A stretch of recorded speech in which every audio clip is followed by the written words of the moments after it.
What's up, everybody? This is Lance with the Health and Real Estate Podcast. And today I have a awesome guest on named Daniel, who I actually don't know much about. So I am actually super excited to learn more about you and your story.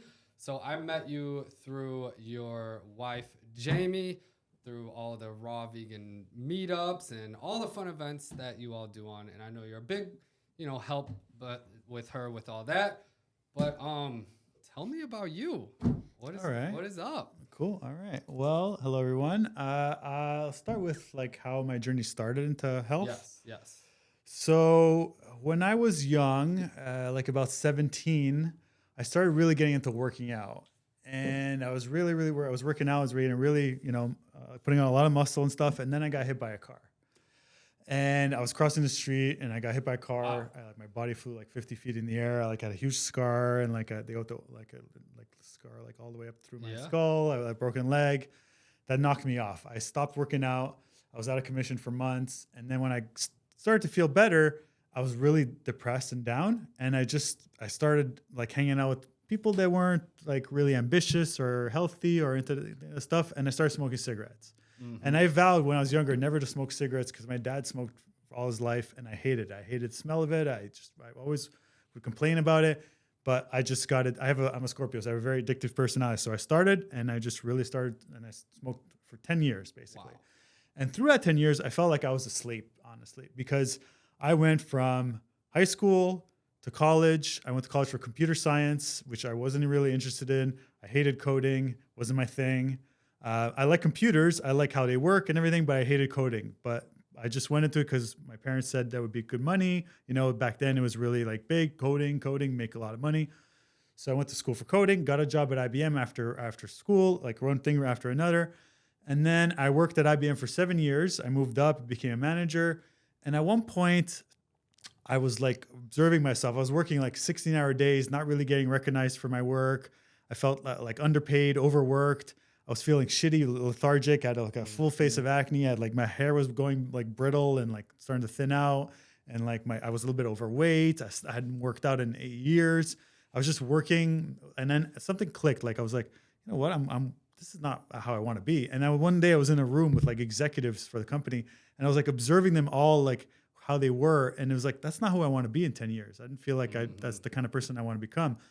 And I said, okay, I got to get healthy first. I got to figure out how to get healthy. I got to how to get rid of my acne, how to lose weight. So I started working out. I started doing going to the gym a little more, started working out. And then I read this book called Clean. And in the book, it said your diet might be the cause of a lot of your health issues. And that had never clicked to me before. I grew up in a Lebanese family. It was all about the food, big meat eaters, bread, bread with every meal. It was always like that. And I just thought that was normal, milk, everything, cheese, all that stuff. Mm-hmm. I just thought it was normal. I had never realized that those things could be causing my issues. So I read the book Clean. And then I started to read in the book, he mentioned, plant-based diets. And I'd never heard about that before. I heard vegan, the word vegan, this was 10 years ago, it wasn't that big back then. And I started to watch documentaries. I watched Food Inc., Forks Over Knives. And in those movies, they were talking about how people were reversing their diabetes and reversing their, things that they were taking 10 pills for just by moving to a plant-based diet. I'm I got to try this. Maybe this will help me. So I cut out dairy first and meat, I cut out red meat. And then I've noticed some differences as my face started to clear up. I was starting to go to the bathroom more regularly. I had more energy. My workouts were getting a little better. I was this is working. I'm going to keep going. And then as a couple of years progressed, at that point, I started to lower my hours at IBM. I went kind of part-time and kind of try to use the other extra time to do personal growth, work out, read, watch documentaries. I just immersed myself in all this stuff health and personal growth. And I really started to know some transformation. Then I eventually cut out chicken. I was eating just fish for a while, no dairy, cut out gluten because I was just immersing myself with books and stuff and reading everything that was bad. I'm I'm gonna cut this out. And then I got to a point where I was okay, I don't think I can work at IBM anymore, but I need to change I need to make like bigger changes in my mindset. But I was around friends and I quit smoking also. I also quit smoking. And quitting smoking was the first thing that I really felt like I gained control back in my life. Because if anybody's a smoker and they know or has smoked in the past, it's addicting. So it like takes over you and you think you need it, right? And if you can conquer that, if you can get your mind to conquer that, that's a huge win for your mind, because your mind's like, if I can conquer that, then that means I have control over my mind and it doesn't have control over me. What else can I control in my reality, right? That was a huge click for me. And then, when I quit smoking, started getting healthy, I started to feel good. And then like I said, I went part-time at IBM, start to study. And I was like, okay, I need to change. I need bigger changes. So I realized the friends I was hanging out with are always going to drink, are always going to smoke. It's not working for me. Mm-hmm. Either that, I'm going to be alone and just be like a hermit and just live by myself, or I got to do something different to like change my reality and my friends and stuff like that. So I said, okay, let me quit my job at IBM. Let me sell my condo. I had a condo. I just bought it like less than a year before that. I had a car payments, everything. I had money. I was felt like I had that kind of success, but I wasn't happy. So I said, I'm going to sell everything and I'm going to move out of Canada. I was born in Canada, so I was living in Canada at the time. So I moved to Asia, to Southeast Asia. Originally, I was going to go teach English abroad. I'm like, I'm just going to do this for a year, find myself, do the eat, pray, love thing, like figure out what my life is, what I want to do, get away from the routine of daily life, like my family, friends, like just to change my mindset. Because I'd read a little bit about my mindset, spirituality. They're like, you got to meditate, you got to like look at your life differently, change your surroundings, So I'm like, I got to do this. And then while I got a job in Thailand teaching English, but at the same time that I was like literally about to go, I found this company called Mindvalley. I don't know if you've ever heard of Mindvalley. But I think Mindvalley is a company that publishes authors in personal growth and spiritual growth. And they have this like cool company that looks like Google inside with hammocks and bean bags. And the owner is like this amazing motivational speaker, Vishen Lakiani. He's like great motivational speaker. I saw one of his talks one day. He said how happiness is the new productivity. And he was talking basically that you shouldn't be miserable in your job. Your job should be fun. You should love what you're doing. And all that, again, it's like when I went back to like knowing that diet could change my health habits. I was like, whoa, maybe I can be happy working. Because when I tell my parents I don't really like to work at IBM, they're like, everybody hates their job. It's just part of life. You just have to do it, And then I was like, okay, you know what? I'm going to apply to this company. And I applied and I had to go through like 4 interviews over like months. And at this point, I realized I need to like apply my manifestation skills to this, because it's hard to get in there. They only hire like a certain amount of people, but they hire around the world and you have to be exceptional. So I'm like every day I like meditate on it. I'm gonna get a job in Mindvalley. I wrote down affirmations. I had this huge affirmation board, like a vision board where I put all the stuff that I wanted to have, and I really got into it. And 2 months later, I got the job. And then I moved. I sold all my possessions. I didn't even tell any of my family, any of my friends that I was doing this, because I knew they would talk me out of it. But because I come from a Lebanese hardcore family where family is everything. You can't be different. I was becoming a black sheep. They all thought I was weird. I was like, I got to be away from this because they're gonna change my mind. So I just didn't tell them. And then a week before I was leaving, I said, I need to live with you for a week because I sold my place and I'm leaving on an airplane. And they're like, where are you going? I'm like, Malaysia. They're like, what's Malaysia? Where is that? I'm like, it's in Southeast Asia. There's this company. I showed them the company, whatever. I went there and it was amazing. It was like people from all around the world who were like young and active and vibrant, who worked out, were into health and wellness. And it was completely different from my environment on Mindvalley or the friends I was around. So I had a blast there. Like I learned so much. They have books in every shelf that you can like. So I just like would eat up books, read everything. I gained a lot of knowledge. And then I worked there for about 1.5 years. And then I said, okay, I learned everything I need to learn. I'm going to go do some more soul searching. So I moved to Thailand for 6 months and Bali. And I stayed there for about 1 year. I was over there. And then basically I became like a shaman kind of, where I took everything I learned and I would teach, because those places in Thailand and Bali that I went to, there was a lot of people from all around the world who'd come for healing, basically. So I would connect with them. I'd become like a coach. I'd take them on shamanic journeys with certain plant medicines or just meditations, depending what it was. And I realized I have a knack for teaching this stuff because I learned so much of it, right? And at that point, then I would start to really like do affirmations. I wrote 2 books at that point too. While I was in Asia, I wrote a book about how to quit smoking, and basically the book talks about how like if you can quit smoking with just your thought process, like change your thoughts, you can change your habits. And then I wrote a book about my transformation. They were short ebooks, but I published them on Amazon. I felt really good about that, and I was like, okay, I can do this. I'm becoming like a coach, or like a transformational teacher, things like that. So I was like excited. I did all that, and then at one point when I was laying on the beach in Thailand, I was like, okay, this is great. I've done a lot of work. I did a lot of plant medicines, a lot of healing, a lot of journeys, a lot of meditation, a lot of time on my own, a lot of meeting people, a lot of parties, a lot of fun, a lot of all that stuff. I was like, I need to now like apply this to life, right? And over there, life is great. You can relax, but there's no technology, like there's no advancement, there's no room to grow. Like you can start a little online business, but you can't really like network and meet a lot of people. So I'm like, I need to go to California. I had this like intuition, I got to be in California.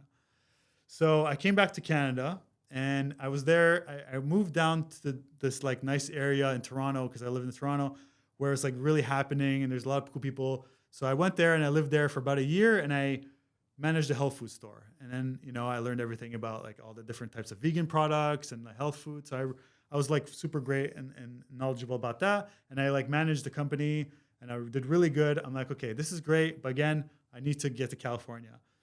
And I was just about to like leave the job and just go to California and just figure it out. And I manifested my soulmate, Jamie. And we literally met on the app Meetup over something random. She messaged me about a meetup in Sedona that I'd gone to. And we just started chatting. Like 6 months later, after that happened, I asked her like, how was her trip? We just started talking. 3 weeks after that, I moved here to be with her. And I just basically never left after that.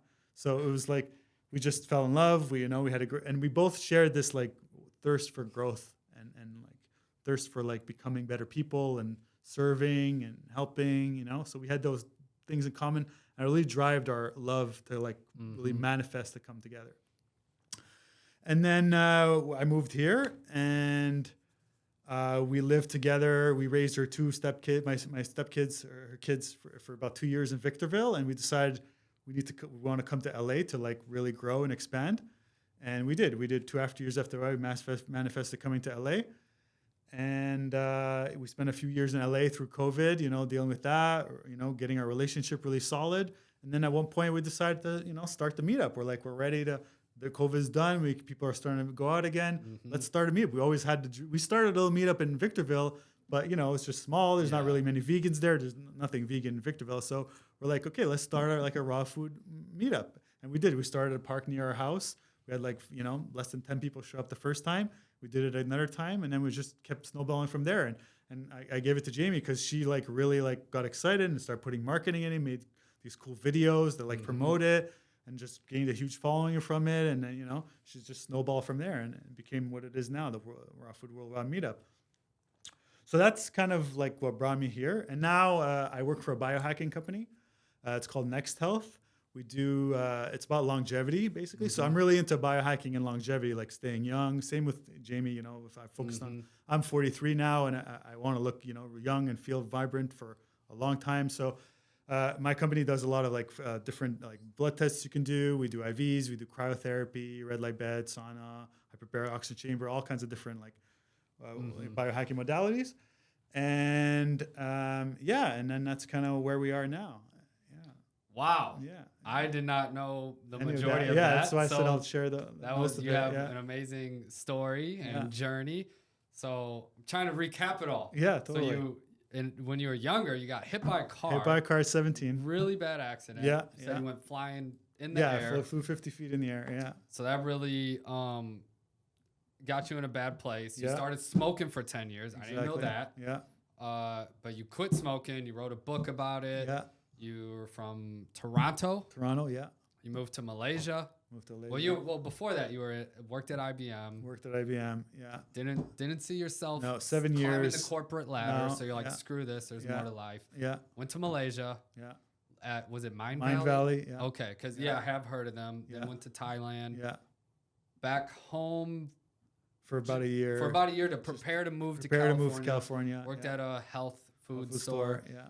And moved to California and met your soulmate and your wife, Yeah. started creating community and building what is now like the worldwide raw meetup. Yeah. Yeah. Wow. Yeah. That is amazing. Yeah. That is beautiful. I didn't Yeah. know most of that about you. Yeah. Oh, there was another thing I forgot to mention. You said you were kind of like practicing some plant medicine. Yes. So I'm curious about that. If you don't mind diving into that a little. Yeah. So I'm very curious about like ayahuasca and some of those other plant medicines. I haven't done it yet. Yeah. But I have like done a little bit of mushrooms. But like, what kind of plant medicine were you experiencing? That's a great question. Yeah. So I started.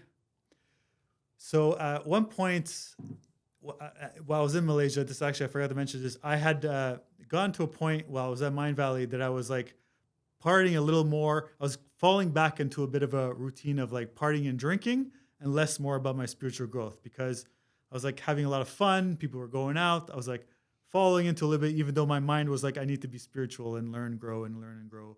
So I had an accident one day when we were at our team retreat. I was drinking a lot. That night, I fell down a stairs and I landed on my elbow. And the sac inside my elbow burst, and I had a huge infection, and my elbow got like this. And when I got back, it was literally the last day of the retreat, and it was in Thailand, and we got back to Malaysia. That day, my elbow was like huge, and I was in searing pain. I had to go to the hospital for 2 weeks, basically, long story short, and they had to do a surgery and drain the liquid in my elbow. After that, I said, I'm never drinking again. I wasn't really a big drinker all my life, but, I drink, socially a lot. And I would get drunk, and I didn't like that. And I always want to stop, but I figured it's social, you got to do it. But I decided, okay, I'm never drinking again after that. And after I decided to stop drinking, I started to like get back into my spiritual routine, because I used to meditate a lot, read a lot of spiritual books, watch a lot of spiritual documentaries, things like that. I started to get back into it after I had that little accident, like kind of mind shift me. And I started to get into discover plant medicines. I had no idea. I'd never done anything when I was younger. Never done mushrooms, LSD, ayahuasca, none of that. And I thought, like everybody tells you, it's like bad for you. It's going to make you crazy. All that. That's what was in my mind at the time. Same. Right. But for some reason, I did smoke weed. Like I just would smoke weed once in a while. And I went to meet a guy who I was in Malaysia. So I like met this guy who could like get me weed. I was like, okay, I'll try some weed. And then I smoked a little weed, and he's like, have you ever done DMT? And I'm like, DMT, what the heck is that? And I'm like, no. He's like, it's basically ayahuasca. So DMT is like, so ayahuasca comes from the DMT plant, and it's something called an MOI inhibitor. You mix those two plants together, and it makes ayahuasca. And the MOI inhibitor and the DMT together make the trip last like 6 hours. But if you just smoke DMT, it's going to be a 20-minute super crazy journey. And he's like, do you want to try it? This kid was 18, and he was so zen. Like I had never met anybody so zen. He was 18 years old, but I was like, yeah. I was like, I trusted him, And I did it. I did DMT the first time with him. And basically he had this like pipe thing, and you like take a big hit of the DMT. He gives you music, you lay down, like the lights are closed, you got an eye mask. And I took the DMT hit, I laid down, and all of a sudden my whole life started to flash before my eyes. I was seeing everything happening like at once, like you're looking at 20 screens. People look at those like 20 like TV screens where they have all the games on. It was like that, but it was all the experiences of my life, all like there on little TV screens. And I could see every time in my life that I felt like I was inadequate or made a mistake. And I was looking at it from the light, like I was the creator. Like I felt like these experiences weren't that bad. Why are you beating yourself up? I was looking at it from a different light. Like, wow, like your life wasn't that bad. You made some mistakes, but you can learn from them. And that was the first real moment in my life where I was like, whoa, there's like a something above like normal consciousness, like outside normal consciousness. There's a higher self, your higher self, that is connected to everything. That's basically what we want to call God, and that knows everything, right? It's like all knowing, and is beautiful and loving and full of love. And I touched that. I felt that for like that 20 minutes. Right? I came back from that journey, and I was like, whoa, what the heck? I was like, wow. I felt like blown away. I could name all the chakras. I was like connected back to my spiritual self. I felt like there was blocks. Like we have these blocks to being spiritual. Like we don't know what the chakras are, what they do. Like we don't even want to learn it because it's the same thing to being blocked to like eating healthy. Like you don't want to hear it. Like, you don't want to know that hot dog comes from pig. You don't want to know. Like it's the same thing with spirituality. You don't want to know that, there's a other side of like reality that's like beautiful and like full of love. So that like opened my eyes to psychedelics basically. And I was like, okay, I got to do same thing I did with like my food. I'm like, okay, I got to research. I got to do some research. I started watching documentaries, started watching these videos by Terrence McKenna. He was this big guy in the 70s who was huge. He's a huge, amazing motivational speaker. And you talk all about psychedelics. And he had this amazing way of with words. So I would just watch all his videos. And he's like, you should do LSD. You should do my mushrooms. You should do ayahuasca. So I asked that same guy who did the DMT, I said, can you get me 1 DMT to do on my own? And 2, can you get me mushrooms or LSD? He's like, I can get you mushrooms, but you can try LSD. So I tried some LSD. I started with 1 big dose one day with a friend. And I remember the feeling after an hour, like maybe half an hour, about a half an hour in, I start to feel different, right? And basically that's your ego kind of dissolving away and you moving into a different state of consciousness. And that can be really scary because we have such as we identify with our ego. It's like our identity. And losing, that's what's scary about psychedelics. I think that's what the scariest part of it is losing that identity, right? But it's part of it. Like if you lose that identity, then you can like touch your higher self. You can start to see things that you don't see, make connections that you've never made because your normal consciousness of way of your habits, like I wake up, I do this, I go to sleep, I do this, I eat this way, I talk to people this way. All that gets shifted when you're in a higher state of consciousness because you start looking at your life in a different way. And that was like, whoa, okay, I'm going to go my room. I went to my room. I locked myself in the room for like 6 hours straight. And I just like sat there in the dark. I had like lights on, I had music on, I watched a few videos on psychedelics to like, keep me in the state. And I was like, okay, whoa, what can I change about my life? Like, how can I started going through all my experiences, all the people I heard, looking at reframing everything. That's the beauty I find of psychedelics is you can start reframing your life. You start looking back at your experiences. What did I do right? Why did I do it this way? And you're looking at it from this higher state of consciousness, which is the magic in the psychedelics. So I say that because that's like the main thing I want to like take away from this is like the psychedelics are really great at helping you see your life from a different like view. And then I did LSD a few more times. And then when I moved to Thailand, there was easy access to mushrooms there because they grow literally on the island. So I did a lot of mushrooms. And then ayahuasca, they always told me it would come to you when you're ready, right? And I was in the sauna at this little place one day. They had this like nice little outdoor sauna. And I was in there and literally, I was thinking about ayahuasca like that week, like it was starting to come in my consciousness. And this woman was in there it was just me and her in the sauna. And she's like, have you ever done ayahuasca? Just out of the blue. She just turns to me and I said, what? I said, no, but I've been hearing about it. She's like, do you want to do it tonight? I'm hosting a journey. Wow. I said, that's crazy. I said, I have to now. I mean, that's like the coincidence, the synchronicity. I was like, I have to do it. So I'm like, and I was like, okay, then I'm ready. I must be ready. It's calling me. So I did it, and it was like a 3-night thing. So you do ayahuasca the first night. There's like 10 people in a room, and then they do like music. They have like so it's like a really like planned event. You can do ayahuasca in different ways, but this was like some people do in this big group setting where they pass around like a cup, like and you drink from it, or they each give you a cup and you drink, or you can take like 2 cups depending what you want to do, and then they ask you for your intention, and then you kind of go into your journey. Some people purge. You do maybe throw up from ayahuasca. I think the throwing up from the ayahuasca comes from, one, not having a clean system. If you're eating, because they ask you to be on a diet before you do ayahuasca. You have to like eat no meat, like limit alcohol, no smoking, all that kind of stuff. So I think if you eat clean, you may not purge. I never purged. Also, if your thoughts are clean, I think purging comes in, it's 2 ways. It's 2 things. I think it's if your diet's not good because the plant wants to push that stuff out of you. And it's also pushing all the negative crap out of you. So some people might purge just from that. Some people just heave because they're just purging like bad demons or things that are bad inside of them.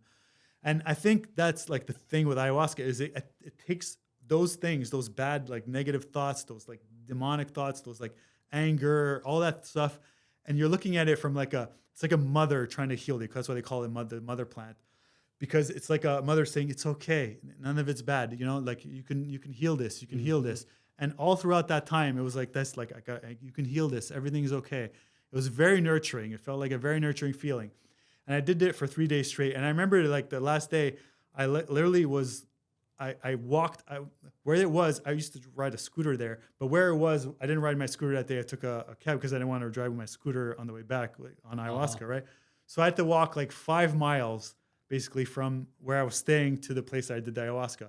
And the last day, I'm like, okay, I'm not going to take the ride, the Uber back, the share back. I'm going to walk. So I walked 5 miles, and I remember just walking, and I was like, the whole time I'm like reflecting on life. And then I walked and I walked. I got home. And then the water there is like you can walk like a mile into the water and it's still like over here. It's not like really high, So I walked all the way into the middle of the ocean basically, and I started to like have this like beautiful like euphoric experience like of life, like loving life, and because we grow up we're put down, or we think like life is hard. You have all this stress, fear. We have fear is a huge one. We're afraid of things. We're afraid to take risks. We're afraid of challenges. We're afraid of what we're saying. We're afraid of what people think about us. All that kind of like, goes down when you're in that state. Mm-hmm. And you start to like look at life like, whoa, man, I don't have to be anything to be afraid of, right? Like, it's beautiful. It's like wonderful. And then what I'll say also about it is that's the journey. After the journey is like the real changes happen, because you start to look at your life in a different light. Right? You may not be in that same altered state of consciousness like godlike, but you're starting to look at life a little differently, like little shifts, right? So you're going through life, and let's say you have an example, like somebody says something and you're like, normally you would like feel like crap, you'd be like self-conscious about it. But there's a little shift, like, oh, I don't feel so self-conscious. Those little shifts happen. And, the more you do it, the more you have an aftercare, like routine where you meditate, eat healthy, like surround yourself with good thoughts, all that kind of stuff. The more you do that, the more you can like literally make these real habits. Because one thing I'll say about habits is that habits, anything can be changed. Any habit you have can be changed within like 20, 30 to 40 days, like within that window. If you do something consecutively for that amount of time, you can change your habits. In the movie The Secret, they talked about this thing they did to astronauts. They want to prove this theory. So astronauts wear these glasses that reverse the world, so that when they're in space, they're not like it's not weird for them to be upside down, basically, right? Mm-hmm. So they wear these, they call them concave glasses, and they make the world look upside down. The funny thing, what happened was after 30 days, their eyes adjusted, and it made even though they were wearing the glasses, it made the world look straight again. Because they changed their habit through their mind. And that always hit me, that example, because it really proves that if you do something consecutive enough for a certain amount of days, you'll change it, whatever it is. Mm-hmm. Quitting smoking, changing your diet, working out, whatever, being nicer, kinder, more loving, all that stuff. If you have that intention for a certain amount of days, you'll change it no matter what. Yes, habits are key. Yeah. That's amazing. Yeah. So that's basically a gist of like what psychedelics, my journey with psychedelics, and how I feel like they're super important. I think everybody should do them at least once in their life. It may not be for everybody, but I think if you really want to if you're really into growth and healing, you'll come to you. You'll be like attracted to it somehow, because it's like, I feel like it's a part of a spiritual journey. And it may not be for everybody. You may like be a really good meditator, but I think it's for the people who like have a hard time like changing their habits, have a hard time like reading or studying something like to the extent they need, like this like stops you in your tracks. Like, do it, Definitely. Thank you for being so open and sharing all that with me. Yeah. Just like you, when I was younger, growing up, teenager, whatever, everything, all that was demonized, like mushrooms, all this. Totally. But alcohol was praised. Yeah. And to me, alcohol is a drug and a poison. So I grew up drinking like crazy every weekend, getting sloppy drunk. Never smoked cigarettes. Weed really wasn't my thing. But the older I got, I was like, well, weed's not really that bad for you. And then I learned mushrooms aren't that bad, or a lot of these things that they said were bad for us, a lot of these psychedelics from nature actually have a lot of healing properties. Yeah, because they're plants. They come in nature. They're there for a reason. It's like taking ashwagandha or an herb. It's an herb, it just has different effect on your body. Exactly. So I'm super open to taking it. I haven't done mushrooms is the only psychedelic I've done so far, but I am gonna journey into the others. Yeah. Cool. So yes, that is awesome. Thank you so much for sharing that. Yeah. So another thing I want to talk about is you quit smoking, like 10 years of smoking. That's a lot. And I know I haven't been a smoker, but I know that is one of the toughest habits to quit. Yeah. So how were you able to quit smoking? Okay. So I think with quitting smoking, one, you have to want it. All right. It goes back to like, I think personally that you can change any habit if you really want to. Mm-hmm. But even if you want to, your mind and ego is going to say you can't do it. You'll never do it. You love smoking. There's no way. And then one day, this is how I quit. Basically, one day I went out to watch a UFC fight with some friends. We were drinking. We were at a bar, having some drinks, eating food, smoking cigarettes. I got home and I parked in my driveway and I looked at my pack. I just bought a pack right before, and in the pack there's 20 cigarettes. I had 4 left. I had smoked 16 cigarettes in the span of 2 hours. I was like, this is ridiculous. I'm like, what am I doing? And I said, okay, I'm going to decide I'm never going to smoke again. Can I do it? I was like, I got to do it. I've been wanting to do this for a long time. I never liked the smell. Even when I smoked, I used to like pop the window open. Mm-hmm. I used to smoke like out the window, like to make sure the smoke is blowing. Even though I'm smoking, I'm taking it in. I didn't want the smoke to come into it. It was so weird because you're just addicted. You think you need it.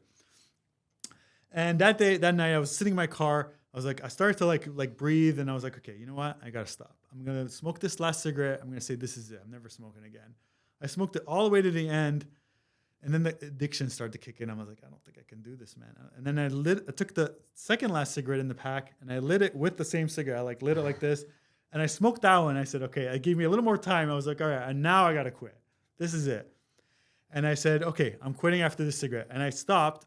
And then after that, I kept the pack with 2 cigarettes in the car, in the glove compartment for like years after that, as a reminder to myself never to smoke again. And the first few weeks were a bit difficult, but like 3 months in, I was like, whoa, I'm getting a lot more energy. One thing I noticed when I was smoking, I would play a lot of basketball. I still love playing basketball. And I was starting to get like shortness of breath while I was playing. I was like, 26 years old when I quit. I was like, whoa, wow. How am I getting shortness of breath at 26? It's crazy, it's got to be the smoking. Like, I think you have to have a big enough why for smoking. Like, you have to have a why. Like, my why was I didn't want to feel, I like playing sports. I like working out. I didn't want to feel, I want to start working out and doing weightlifting. I'm like, this is all going to go against it if I quit smoking. Mm-hmm. All this was coming to my mind. I'm like, that was my why. I want to get healthy. So I never smoked again after that. I tried to smoke like 6 months after. I had like one toke. I was like, this tastes like garbage. I don't know how. It was addiction. It's totally addiction. For anybody who smokes, it's an addiction. It doesn't taste good. It doesn't actually taste good. It's just, you're addicted to it. It's just an addiction. The nicotine is addictive. There's chemicals that are addictive. That's all it is. So once you get past that point, like where your body like is no longer addicted to it, you'll never want to do it again, really. Because like you said you tried a cigarette like 6 months afterwards. Yeah. And you're just like, it was your body completely rejected it because you're already past the point of the addiction. Yeah, you're past the point of addiction. Yeah. And I think that applies to certain foods that we eat. Like if you're addicted to sugar and you're eating sugar every day, stop for a little bit, cut it out for a little bit, slow it down, and then you'll see that you won't feel those cravings anymore, like, or salt or whatever it is, like that pizza, whatever it is that you think is like affecting your health, stop it. Or cut it down, and it'll help. Your mind will be like, I don't really need it anymore. But you got to get past that point. That's the hardest part. Definitely. Yeah. I'm starting to look at a lot of foods nowadays as drugs. Yeah. Well, not real food. For sure. But like all the food today in America is highly processed. Artificial flavors, artificial sweeteners, artificial dyes, Right. It's artificial food, to be honest, and they make it addicting. So that is also hard to overcome. Yeah. But speaking of diet, I know you are vegan. Yes. So what kind of led you on that journey? Right. And did you go, we'll just leave it at that. Okay. I'll tell you. So for the first, like I said, when I was, right before I moved to Asia, I'd quit everything except fish. I was eating fish because I thought in my mind, fish isn't bad, right? I was like, they don't feel those animals. But in my back of my mind, I was like, I knew I have to give this up one day. And then while I was in Asia and I started to get more spiritual, I was like, you know what? I don't want to hurt any animals at all. I don't, and there's mercury in fish. They're farm raised. It's not good. I'm going to be fully vegan. So I quit fish. And then I was basically vegan for from 2014 to 2012, basically 2022. I mean, I basically ate a vegan diet. I would eat processed vegan sometimes, but I loved trying to cut more and more out. So my diet consisted of like grains, nuts, seeds, I'd never eat gluten. I always, after like maybe 5 years into my vegan journey, I went like all organic. I never bought anything non-organic. I tried to eat as many organic things as I could. And I would eat nuts, grains, seeds. I cooked, vegan pasta, gluten-free pasta, and, all those things. So I would eat a lot of that. I still had those like addictive habits that like I need to eat a lot. I need to fill. If I don't eat like a pasta with my meal, I'm not going to get full, So that was still there. And about 2 years ago, I was like, okay, I got to take my journey to the next level. And I cut out, like, I would eat a lot of quinoa. I cut out all the grains. I cut out, because I was healthy, but I was still getting a few breakouts. I was still feeling a little lethargic. I still had a little weight. I want to detox, but fasting was never really, I liked intermittent fasting. I would intermittent fast every day, but I couldn't go do long fasts. I did a few, but I thought if I can get on a consistent clean diet, then I don't really need to fast. I could just be like consistently clean, and I'll detox that way. I'll just eat super clean. And over like the last 3-4 years, I've been like really trying to like clean it up, so I removed all of those.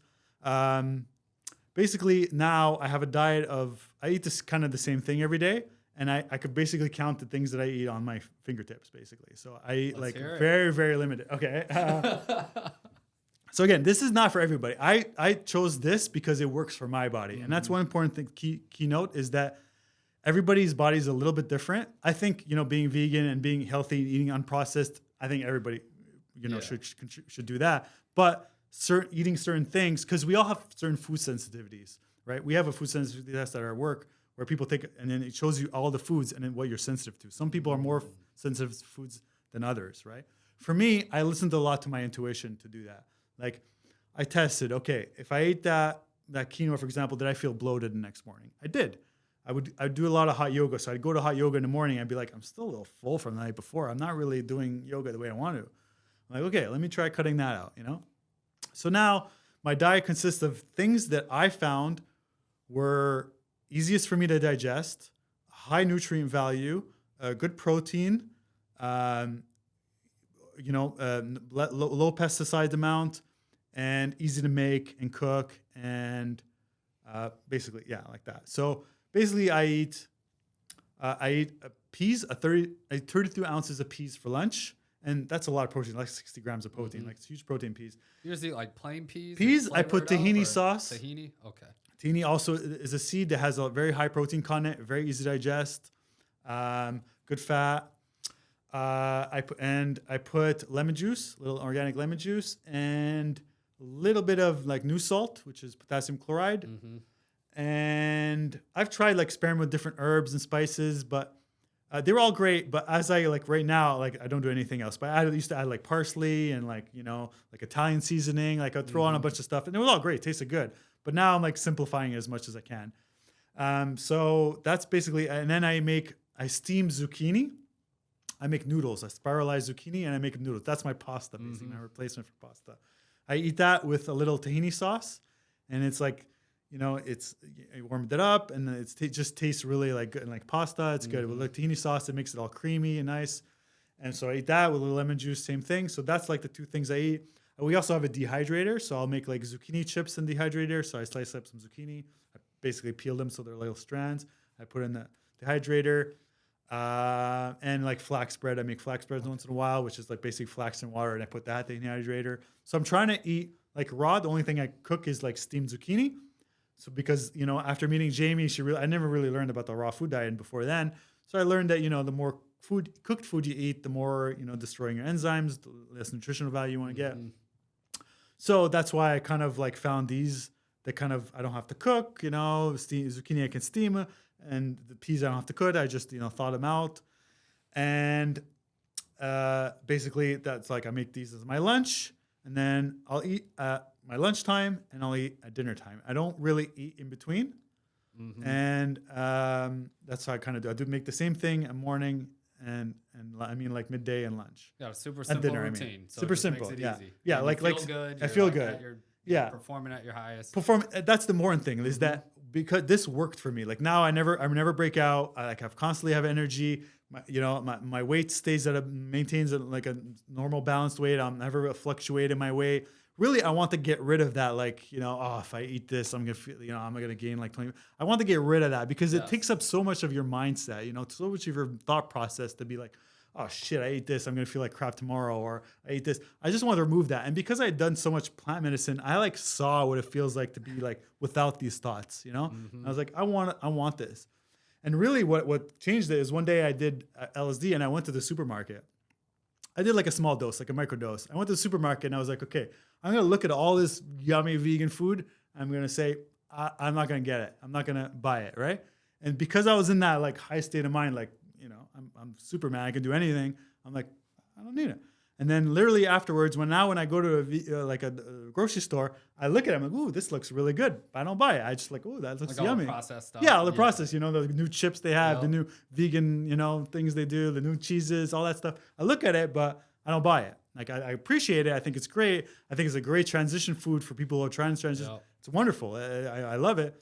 But for me, what worked, even when I was eating like that, the processed, I still wasn't feeling my best. I was still lethargic, still breaking out a bit, still like, not feeling my best, sluggish, But now I feel, I don't have to think about it. I just eat that stuff.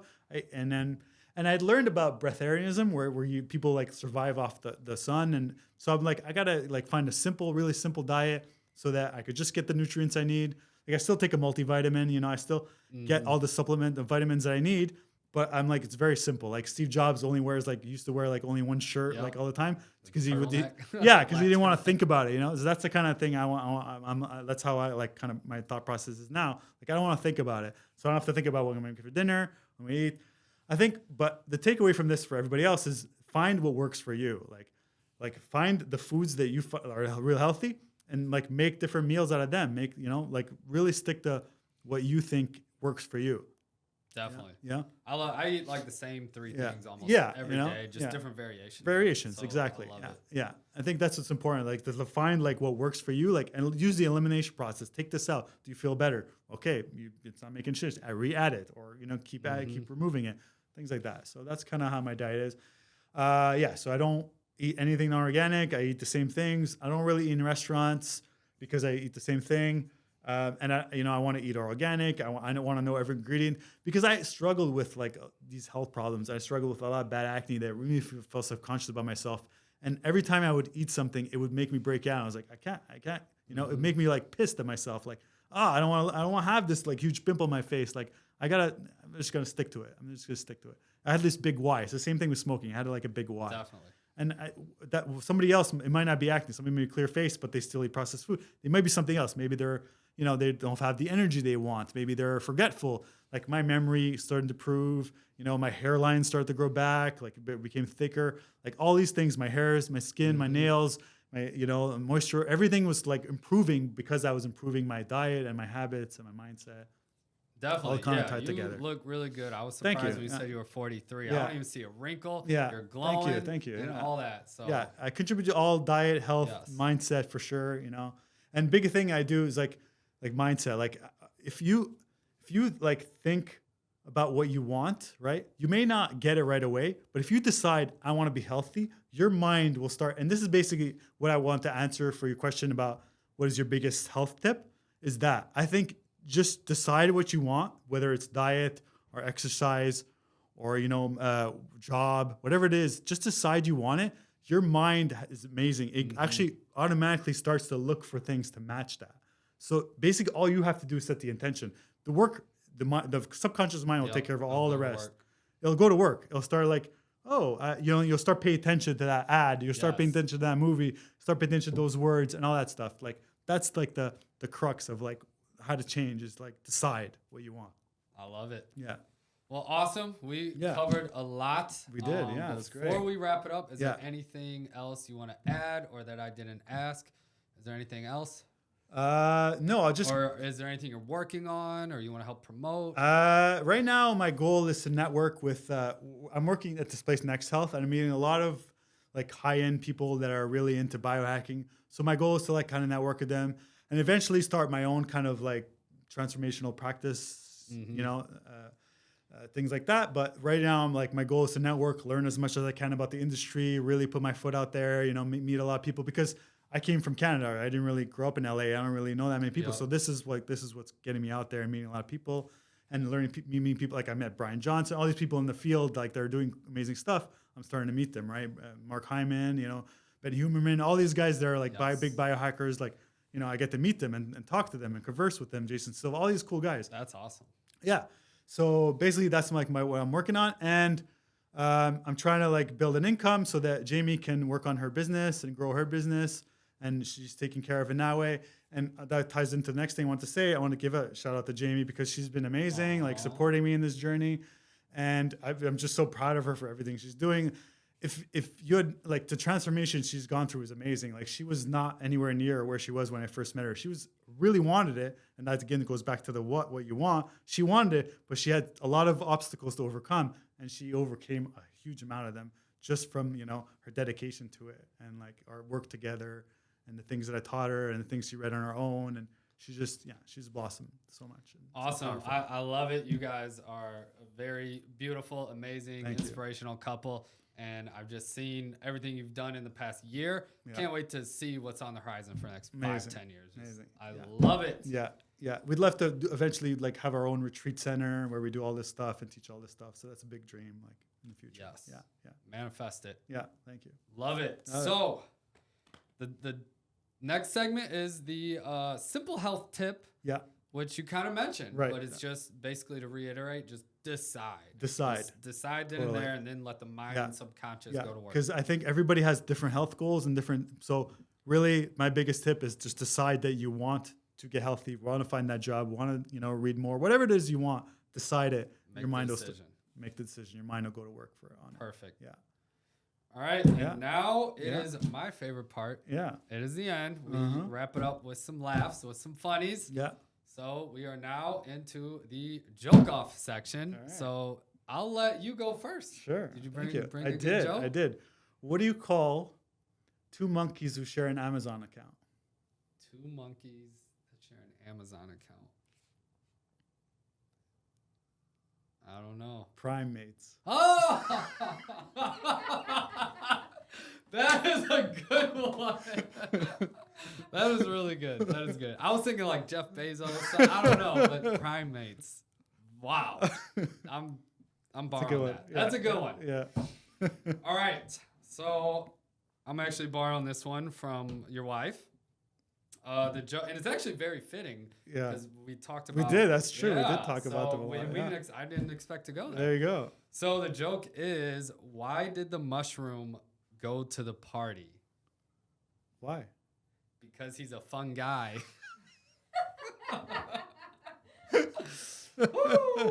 All right. That's good. That's good. I hope you all enjoyed this episode and got some good laughs. I really like the primates joke. Yeah. So we are out. You want to tell everyone how to follow you or get connected? Yeah, my Instagram is Spiritual Superman. You can follow me there. Perfect. All right. That was perfect. Yeah, that was awesome. Woo!